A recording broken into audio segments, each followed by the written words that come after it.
অস্ট্রেলিয়ার সিডনি থেকে 2 ঘন্টা ড্রাইভ শেষে আমরা একটা আপেল গার্ডেনে এসে পৌঁছেছি। সেই আপেল গার্ডেনটাতে আমি ঢুকে অবাক হয়ে গিয়েছি। এত বিগ সাইজ আপেল, এত সুন্দর, যে আপেলগুলোর নাম হচ্ছে পিঙ্ক লেডি আপেল। একদম পিঙ্ক লেডির মতো আপেলগুলো, খুবই সুন্দর কালারফুল আপেল। তো আমি এই আপেল গার্ডেনটাতে আসতে বা দেখাতে আমাকে যে সহযোগিতা করেছে বা ইনফরমেশন দিয়েছে মোহাম্মদ দেলোয়ার হোসেন বাদল, আমার ছোট ভাই। আমি তাকে কিছু প্রশ্ন করতে চাই, যা জানতে চাই আপেল গার্ডেনটা বিষয়ে। আচ্ছা, এই আপেল গার্ডেনটাতে কি কি আরো আপেল আছে বা বিভিন্ন ধরনের আপেল কি দেখতে পাওয়া যায়, বা তুমি কতদিন ধরে এই আপেল গার্ডেনটাকে চিনো? Thank you very much. Last 5 years, গত 5 বছর যাবৎ প্রতি বছরই ফেব্রুয়ারি থেকে এপ্রিলের ফার্স্ট সেকেন্ড উইক পর্যন্ত এটা থাকে। এই আপেল গার্ডেনটাতে আমি নিয়ে 5 বার এসেছি। এটার বৈশিষ্ট্য হলো এটাতে শুধু অ্যাপেল না, অ্যাপেলের পাশাপাশি আছে পার্সিমন, স্ট্রবেরি অ্যান্ড তারপরে হাঁস মুরগি সব কিছুর খামার আছে এটাতে। হ্যাঁ, তার পাশাপাশি ওইদিকে অরেঞ্জ গার্ডেন আছে।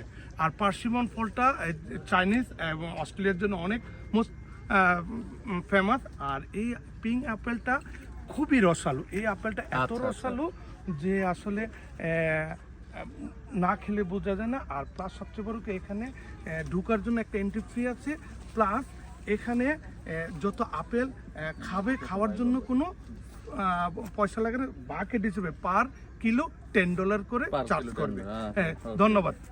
আচ্ছা, আমরা এখন আমাদের সাথে আরেকজন আমাদের গাইড আছে, আমাদের বড় ভাই অলোক ভাইকে আমি এই আপেল গার্ডেন সম্পর্কে কিছু বলার জন্য, বা তিনি কতদিন ধরে এই আপেল গার্ডেনটাকে চিনেন, বা এই আপেল যে নিচে পড়ে আছে এইটার কারণ কি, এত আপেল পড়ে থাকে, এগুলো উঠানো না উঠানো কারণটা অলোক ভাই প্লিজ যদি বলতেন।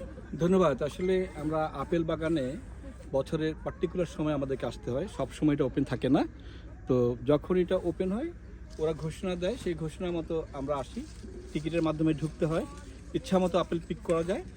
আবার আপেল পিক করতে গিয়ে আমাদের মাঝখান থেকে অনেক আপেলগুলো ঝরে পড়ে। এই আপেলগুলো আর কোনো কাজে লাগে না, এগুলো অটোমেটিকলি এগুলো সার হিসেবে ব্যবহার করা হয়। আবার এগুলো আবার এদের পিক করে নিয়ে গিয়ে গার্বেজে দিয়ে দেয়, অনেক লং সার্ভিসের সারের জন্য। আজকে আমাদের মাঝে সেতু ভাইয়ের বদলতে, সতী ভাই আসছে বলেই তাকে নিয়ে আমাদের আপেল গার্ডেন করতে আসা। এই আপেল বাগানটার নাম হলো পিঙ্ক গার্ডেন। এই পিঙ্ক গার্ডেন আপেলের বৈশিষ্ট্য হলো খুবই মজাদার এবং বালু একটা ভাব আছে, যেটা বাচ্চারা পছন্দ করে। মার্কেটে গেলে বাচ্চাদের জন্য স্কুলে দেওয়ার জন্য আমি এই পিঙ্ক আপেলটাকেই পছন্দ করি। এটা সাইজ অনেক বড় হয় এবং এটা আমরা ঢুকলাম $10 এন্ট্রি ফি দিয়ে। তারপর ব্যাগ ভরে ইচ্ছা মতো বাগান থেকে আপেল পিক করব। তারপরে এই আপেলটা আমরা যাওয়ার পথে আবার এগুলোকে ওয়েট দিয়ে এগুলোকে $10 কিলো কিনে আমরা বাসায় নিয়ে যাব। থ্যাংক ইউ অলোক ভাই, থ্যাংক ইউ দেলুয়ার, এত সুন্দর একটা আপেল গার্ডেন আমাকে পরিদর্শন করার ব্যবস্থা করে দেওয়ার জন্য। Thank you viewers.